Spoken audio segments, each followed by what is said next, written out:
Sree Gokulam channel நண்பர்கள் அனைவருக்கும் அநேக கோட்டின நமஸ்காரங்கள். குலதெய்வம் ஜாதக ரீதியாக கண்டுபிடிக்க முடியும் அப்படின்னு நம்மளுடைய இன்ஸ்டாகிராம்லயும் யூடியூப்லயும் ரீல் ஒண்ணு போட்டிருந்தோம். எவ்வளவு பேர் தெரியுமா அது பார்த்திருக்கீங்க? அதே மாதிரி எவ்வளவு பேர் தெரியுமா குலதெய்வம்னு கமெண்ட் பண்ணிருக்கீங்க? நான் என்ன சொல்லியிருந்தேன்னா, குலதெய்வம் தெரியாதவங்க குலதெய்வம்னு கமெண்ட் பண்ணுங்க. இது ரிலேட்டடா ஒரு கம்ப்ளீட்டான கிளாரிட்டியான ஒரு வீடியோவை நம்மளுடைய சேனல்ல போடுறோம்னு சொல்லியிருந்தேன். சோ அத்தனை பேர் பண்ணியிருந்தீங்க. ரொம்ப கஷ்டமா இருந்தது. நிறைய பேர் போன் பண்ணியும் நீங்க நம்ம கிட்ட ஜாதகம் பார்த்து உங்களுடைய குலதெய்வத்தை நீங்க கண்டுபிடிச்சிருக்கீங்க. சோ இது ஒரு விதத்துல ஒரு பிளஸ், இன்னொரு விதத்துல ஒரு சின்ன மைனஸ். பிளஸ் என்ன அப்படின்னா, ஜாதகம் பார்த்து கண்டுபிடிச்ச எல்லாருக்குமே ஒரு சந்தோஷம். இருந்தாலும் எனக்கு தெரிஞ்சு அந்த கோவிலுக்கு போயிட்டு அதுல இருந்து வரக்கூடிய பலனை இன்னும் எனக்கு அங்கிருந்து ரிசல்ட் வர ஆரம்பிக்கல அப்படிங்கிறது. பட் ஆனால் கொஞ்சம் கொஞ்சமா அது ஆரம்பிக்கும். இல்லைன்னா ரொம்ப வருஷமாவோ இல்ல ரொம்ப ஜென்மமாவோ நம்ம அதை விட்டு போயிருப்போம். சோ அந்த குறைய நிறைக்கிறதுக்காகவே இந்த தடவை ஒரு கம்ப்ளீட்டான ஒரு கிளாரிட்டி வீடியோவா போடலாம் தான் இந்த ஒரு விஷயம். சோ குல தெய்வத்தை நம்ம எப்படி கண்டுபிடிக்கிறது? குலதெய்வம் தெரியாதவங்களுக்கு நம்மளுடைய ஜாதகம் எடுத்துக்கணும். ஓரளவுக்கு உங்களுக்கு இதுல நாலேஜ் இருக்கு அப்படின்னா உங்களுக்கு ரொம்ப கிளாரிட்டியா புரியும்னு நான் நம்புறேன். இல்ல அப்படின்னா நிறைய தடவை கேளுங்க.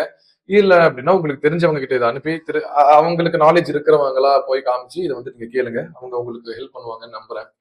சோ நம்மளுடைய ஜாதகத்துல லக்னம் அப்படிங்கிறது நம்மளுடைய உயிர், சரிங்களா?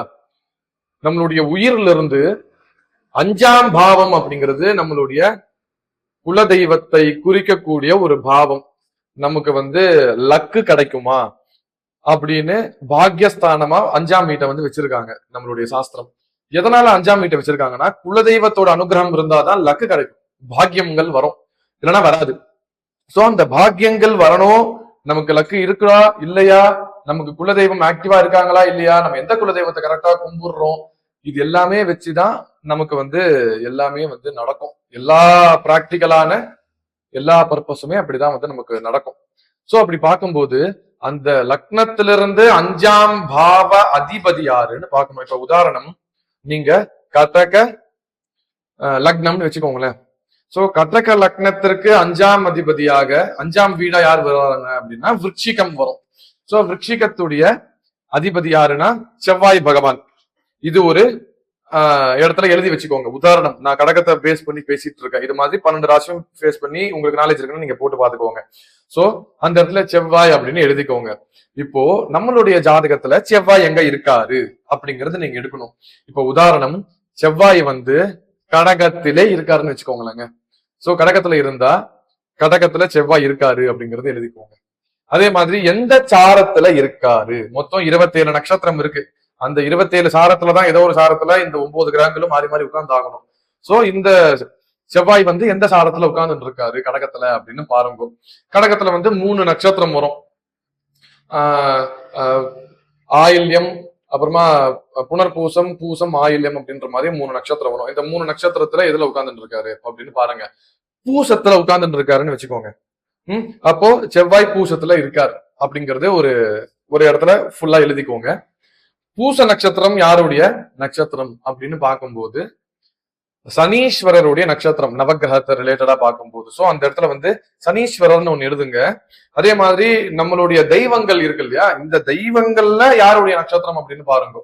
பூசம் அப்படிங்கிறது யாருடைய நட்சத்திரம் அப்படிங்கறத பார்த்து அந்த தெய்வத்துடைய பேரும் எழுதிக்கோங்க. இப்போ உதாரணம், புனர்பூசமா இருக்கு அப்படின்னா ராமருடைய பேர் எழுதலாம். அதே மாதிரி உதாரணம் அப்படி வச்சுக்கோங்களேன். ஆயில்யமா இருக்குன்னு வச்சுக்கோங்களேன், நாகராஜர், நாகருடைய பேர் எழுதலாம், ஆதிசேஷன்ற பேர் எழுதலாம். இது மாதிரி சோ ஒரு நட்சத்திரத்துக்கும் ஒரு தெய்வங்கள் உண்டு. அந்த மாதிரி அந்த தெய்வத்துடைய பேரு எழுதிக்கோங்க. ஒண்ணு, இது ஒரு ஃபார்முலா. அப்படியே இதோடைய கண்டினியூஷன் ப்ரொசீஜரா ஒண்ணு சொல்றேன். ஜாதகத்துல குரு எங்க இருக்காருன்னு பாருங்க. ரொம்ப ரொம்ப இம்பார்ட்டன்ட் குரு. சோ குரு எங்க இருக்காரு? இப்போ உதாரணம், குரு ரிஷபத்துல இருக்காருன்னு வச்சுக்கோங்களேன். ரிஷபத்திலிருந்து 5ஆம் வீடு என்னது அப்படின்னு பார்க்கணும். சோ ரிஷபத்திலிருந்து 5ஆம் வீடு கன்னி வரும். கன்னி யாருடைய வீடு? புதனுடைய வீடு. சோ குருவுக்கு புதன் எங்க இருக்காருன்னு பார்க்கணும்.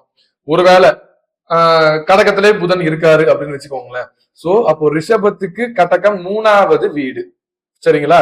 சோ 3ஆவது வீட்டுல புதன் இருக்காருன்னு வச்சுக்கோங்களேன். நீங்க என்ன எழுதணும்னா, குருவுல இருந்து ஒரு ஃபார்முலா, ஃபர்ஸ்ட் நான் லக்னத்துல இருந்து ஒரு ஃபார்முலா சொன்ன பாத்தீங்களா, அதே மாதிரி குருவுல இருந்து ஒரு ஃபார்முலாவை எழுதணும். சோ 5ஆம் வீடு வந்து கன்னி வருது, சோ கன்னி எழுதுங்க. புதன் எங்க இருக்காரு, கடகத்துல இருக்கிற கடகம்னு எழுதுங்க. கடகத்துல எந்த சாரத்துல இருக்காரு, அவரும் வந்து பூச நட்சத்திர சாரத்துல இருக்காருன்னா பூசம்னு எழுதுங்க. சோ இந்த 2 கிரகமுமே ஒரே இடத்துல ஒரே கிரகத்துடைய சாரத்துல பெற்றிருக்குன்னா அந்த பூச நட்சத்திரத்தை பாயிண்ட் பண்ணுங்க. நவகிரக ரீதியா சனீஸ்வரர் தான் பூச நட்சத்திரத்துடைய ஒரு அதிபதி. சோ நமக்கு அந்த நட்சத்திரத்துக்குன்னு ஒரு சுவாமி இருப்பாங்கன்னு சொல்லியிருந்தோம் இல்லையா, அந்த சுவாமியும் சனீஸ்வரரும் ஒரே ரூபமா இருக்காங்க, இதாவது ஈஸ்வர ரூபமா அந்த அந்த சைவ பரம்பரையில இருக்காங்க அப்படின்னா அப்ப அவங்க தான் நம்மளுடைய குலதெய்வம் அப்படின்னு ஒரு இடத்துல ஸ்டாப் பண்ணலாம். ஒண்ணு. அடுத்தது, நமக்கு வந்து மலை மேலையா, சமுத்திரத்திலயா, இல்லைன்னா பூமியிலயா எங்க இருப்பாங்க அப்படின்னு நம்ம தெரிஞ்சுக்கிறதுக்கு இன்னொரு விஷயம். இந்த 2 ஃபார்முலா பிரகாரம், லக்னத்துல இருந்து 5ஆம் அதிபதி அந்த ஃபுல் ஃபார்முலா, குருல இருந்து 5ஆம் அதிபதி அந்த ஃபுல் ஃபார்முலா, ரெண்டுமே வந்து ஒரே இடத்துல வந்து நிக்குது. சோ அப்படி நின்னுச்சுன்னா கன்ஃபார்மா அந்த சுவாமி தாங்கிறது தெரிஞ்சிடும். ஆனா அது எந்த ஊர்ல, எந்த டைரக்ஷன்ல, நம்மளுடைய பூர்வீகத்துல என்ன சுவாமி அப்படிங்கிறது தெரிஞ்சுக்கிறதுக்கு இந்த ஒரு ஐடியா நான் சொல்லி கொடுக்குறேன். சோ உதாரணம், மேல இருக்கக்கூடிய 4 ராசி இருக்கு பாத்தீங்களா, அதாவது மீனம், மேஷம், ரிஷபம், மிதுனம். சோ இந்த 4 ராசியில இந்த மாதிரியான காம்பினேஷன் இருக்குன்னு வச்சுக்கோங்களேன். அப்போ நிச்சயமா நம்மளுடைய குலதெய்வம் மலை மேல இருக்கக்கூடிய ஒரு தெய்வம் தான் அப்படின்னு நம்மளால ஈஸியா வந்து கண்டுபிடிச்சிட முடியுங்க. அடுத்தது, கீழே இருக்கக்கூடிய 4 ராசி இருக்கு பாத்தீங்களா, கன்னி, துலாம், விருச்சிகம், தனுசு. இந்த 4 ராசியில அந்த காம்பினேஷன் இருக்கு அப்படின்னால் சமுத்திரத்துல இருக்கிற மாதிரியான குலதெய்வம், இல்ல நதி ஓரமாவோ இல்ல ஆறு கிட்ட இருக்கிற மாதிரியோ, இது மாதிரி நீர் நிலம் இருக்கக்கூடிய, அதாவது நீர் இருக்கக்கூடிய இடத்துல நம்மளுடைய குலதெய்வம் இருக்காங்க அப்படின்னு ஈஸியா வந்து கண்டுபிடிச்சிடலாம். மீதி 4 நடுவுல இருக்கு பாத்தீங்களா, கடகம், சிம்மம், மகரம், கும்பம். சோ இந்த 4 ராசியில அந்த காம்பினேஷன் வருது அப்படின்னா நார்மலா பூமியில, அதாவது சமுத்திரத்திலயும் இல்லாம பர்வத்தத்திலயும் இல்லாம நம்மளுடைய பூமியில நம்மளுடைய குலதெய்வம் இருக்காங்க அப்படிங்கிற ஒரு விஷயத்த நம்ம தெரிய ஈஸியா வந்து கண்டுபிடிச்சிடலாம். சரி, ஓகே, இது எல்லாத்தையும் நான் வந்து பாத்துட்டேன் சார், குருல இருந்து பாத்துட்டேன், லக்னத்துல இருந்து பாத்துட்டேன், அந்த நட்சத்திர சாரம் எந்த இடத்துல உட்கார்ந்து இருக்காங்க, நிலமா, நீரா, இல்ல இதுவா, மலையான்றதும் பாத்துட்டேன், எந்த டைரக்ஷன்ங்கிறது எப்படி சார் கண்டுபிடிக்கிறது அப்படின்னு கேட்டீங்கன்னா, இப்போ எந்த நட்சத்திர சாரத்தை நம்ம வந்து பாயிண்ட் பண்ணுமோ, நம்மளுடைய ஃபார்முலா பிரகாரம் உதாரணத்துக்கு சொல்லும் போது நம்ம வந்து பூசத்தை வந்து பாயிண்ட் பண்ணணும். சோ பூசம் வந்து சனீஸ்வரருடைய ஒரு அம்சம். சனீஸ்வரர் எந்த டைரக்ஷன்ல பார்த்து இருப்பார், நவகிரகத்துல ஒரு கிரகம் ஒரு டைரக்ஷனை பார்த்து இருப்பாங்க இல்லையா, அது மாதிரி சனீஸ்வரர் வந்து வெஸ்ட் பார்த்த மாதிரி வந்து இருப்பார், எப்பவுமே வந்து மேற்கு பார்த்த மாதிரி வந்து இருப்பார். சோ நம்மளுடைய பூர்வீகம் என்னங்கிறது நமக்கு நிச்சயமா தெரியும்.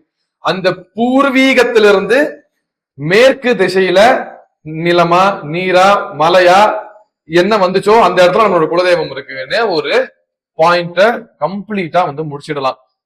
என்ன சார் கடைசியில வந்து செக் வைக்கிறீங்களே, எனக்கு பூர்வீகமே தெரியலையா, தானே பிரச்சனை அப்படின்றவங்களுக்கு இன்னொரு விஷயம் சொல்றேன். இப்ப உதாரணம், நீங்க ஒரு ஹாட் சிட்டில இருக்கீங்க, சென்னையில இருக்கீங்கன்னு வச்சுக்கோங்க, இல்ல கோயம்புத்தூர்ல இருக்கீங்க, ஏதோ ஒரு சென்ட்ரல் சிட்டில இருக்கீங்க. ஆனா அது உங்களுடைய பூர்வீகம் இல்ல, ஆனா நீங்க பிறந்து வளர்ந்ததெல்லாம் அங்கதான். உங்களுடைய அப்பா ஒரு இடத்துல பிறந்திருப்பாருல்ல, ஒருவேளை சார் எங்க அப்பாவும் இங்கதான் சார் பிறந்தாரு, அப்போ அதுதான் உங்க பூர்வீகம். 2 ஜெனரேஷனுக்கு மேல ஒரு குழந்தை அதே ஊர்ல வந்து ஜனனம் ஆகுதுன்னா அதுதாங்க உங்களுடைய பூர்வீகம். ஒருவேளை சார் அப்ப என்னுடைய தாத்தாலாம் அங்க இருக்காரு, அந்த ஊர்ல இருந்தாரு அப்படின்னா அப்ப அதுதான் உங்க பூர்வீகம். இப்ப பூர்வீகம் தெரியல அப்படின்னு சொல்றவங்க அந்த விஷயம் இருக்குன்னா தெரியலன்னு சொல்லக்கூடாது. என்னுடைய தாத்தாலாம் அந்த ஊர் தாங்கிறது எனக்கு தெரியும் அப்படின்னா அப்ப அதுதான் உங்க பூர்வீகம். உங்க தாத்தா பாட்டி எந்த ஊர்ல இருந்தாங்களோ அந்த ஊர்ல இருந்து அந்த டைரக்ஷன், எந்த கிரகம் வருதோ அந்த கிரகத்துடைய டைரக்ஷன்ல போயிட்டு மலையா, நிலமா, இல்ல சமுத்திரமா, நதியா அப்படிங்கறது தேடி கண்டுபிடிச்சு நீங்க உங்களுடைய குலதெய்வத்தை கண்டுபிடிச்சிடலாம். ஓகே சார், முக்கியமான விஷயத்த விட்டுட்டீங்களே, ஆண் தெய்வமா பெண் தெய்வமா அப்படின்னு கேட்கலாம். சோ இப்போ ஒரு ராசியும் ஆண் பெண் ஆண் பெண்ணுன்னு எல்லாருக்கும் வரும், இது எல்லாருக்கும் தெரிஞ்ச விஷயம். மேஷம் ஆண், ரிஷபம் பெண், அதுக்கப்புறமா வந்து மிதுனம் ஆண், கடகம் பெண் அப்படின்னு. சோ இந்த காம்பினேஷன் எந்த ராசியில வந்ததோ, இப்ப நம்ம போட்ட காம்பினேஷன் வந்து கடகத்துல வந்தது, பூச நட்சத்திர சாரத்துலதான் இந்த 2 ஃபார்முலாவும் வந்து உட்கார்ந்தது அப்படின்றதுனால கடகத்தை வந்து நம்ம லாக் பண்றோம். சோ கடகம் அப்படிங்கிறது ஒரு பெண் ராசி. சோ நம்மளுடைய தெய்வம் குல தெய்வம் ஒரு பெண் தெய்வம் தான் அப்படின்னு கடகம் வரும்போது நமக்கு ஒரு கிளாரிட்டி வரும். சோ இதுதான் வந்து ஒரு ஃபார்முலா, குலதெய்வம் கண்டுபிடிக்கக்கூடிய ஒரு ஃபார்முலா ஜாதகம் பார்த்து. ஓகே சார், இவ்வளவு நேரம் பேசுனது வேஸ்ட் ஆகக்கூடாதுன்னு நினைக்கிறேன். ஆனா எனக்கு ஜாதகமே இல்ல சார், நான் எப்படி சார் என் குலதெய்வத்தை கண்டுபிடிக்கிறது, அதுக்கு வழி சொல்லுங்க அப்படின்னு கேட்டீங்கன்னா அதுக்கும் ஒரு வழி இருக்கு. ஏன்னா எது கேட்டாலும் சும்மா ஏதோ ஒரு உங்களுக்கு கண்டென்ட் வேணும்ன்றதுனால பேசுற மாதிரி இருக்கு அப்படின்னு நீங்க நினைக்க வேண்டாம். நிச்சயமா வழி இருக்குங்க, நான் வந்து போய் சொல்லல. நமக்கு வந்து ஜாதகமே இல்லை அப்படின்னு வச்சுக்கோங்களேன், நம்மளுடைய இஷ்ட தெய்வம் தான் நம்மளுடைய குல தெய்வம். நம்மளுக்கு ஜாதகம் இல்லைன்னா எப்படியும் நமக்கு ராசி நட்சத்திரமும் வந்து தெரிஞ்சுக்கிறதுக்கு வாய்ப்பு இல்லை. ஒருவேளை இல்ல சார் எனக்கு ராசி நட்சத்திரம் தெரியும் ஜாதகம் தான் இல்ல அப்படின்னா, நமக்கு பேர், நம்மளுடைய பேர்ல ஆரம்ப எழுத்து என்ன வருமோ அந்த ஆரம்ப எழுத்துக்கு இந்த நட்சத்திரம் தான், அந்த நட்சத்திரத்துக்கு இந்த ராசி தான் அப்படின்ற மாதிரி ஒரு ஃபார்முலா இருக்கு. அந்த பிரகாரம் போகலாம். பட் ஆனா அதுக்கு கிளியரான ஒரு ஒரு கால்குலேஷன் இல்ல நம்மளுடைய சாஸ்திரத்துல. சோ பேர் ராசி அப்படிங்கிறது நம்மளுடைய முன்னோர்கள் ஆரம்பிச்சதே தவிர ரிஷி பரம்பரை மூலியமாக வந்தது கிடையாது. அப்படின்றதுனால பேர் ராசிக்கு நான் வந்து எப்பவுமே ப்ரையாரிட்டி கொடுக்க மாட்டேன். சோ நீங்க வந்து ஜாதகம் இருந்தால் இந்த மாதிரி கிளாரிட்டி பார்க்கலாம். ஒருவேளை ஜாதகம் இல்லாதவங்க என்ன பண்றீங்கன்னா, உங்களுக்குன்னு ஒரு தெய்வம் ரொம்ப அபிப்பிராயமா அபிமானமா வந்து இருக்கும், ரொம்ப பிடிச்சிருக்கும்.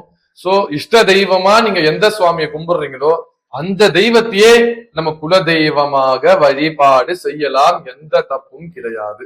சோ இது எல்லாமே வந்து நம்மளுடைய மனசுதான் காரணம். அவசியம் குலதெய்வம் தெரியாதவா இந்த வீடியோ பார்த்து தெரிஞ்சுக்க ட்ரை பண்ணுங்க. இல்லையா மத்தவங்களுக்கு இந்த பதிவை அனுப்பி விடுங்க. அவங்களுக்கு இந்த கால்குலேஷன் போட தெரியலன்னா, உங்களுக்கு போட தெரியலன்னா போட்டு அவங்களுக்கு சொல்லுங்க. இது ரிலேட்டடா வேற என்ன சந்தேகம் இருந்தாலும் அவசியம் கமெண்ட்ல கேளுங்கோ.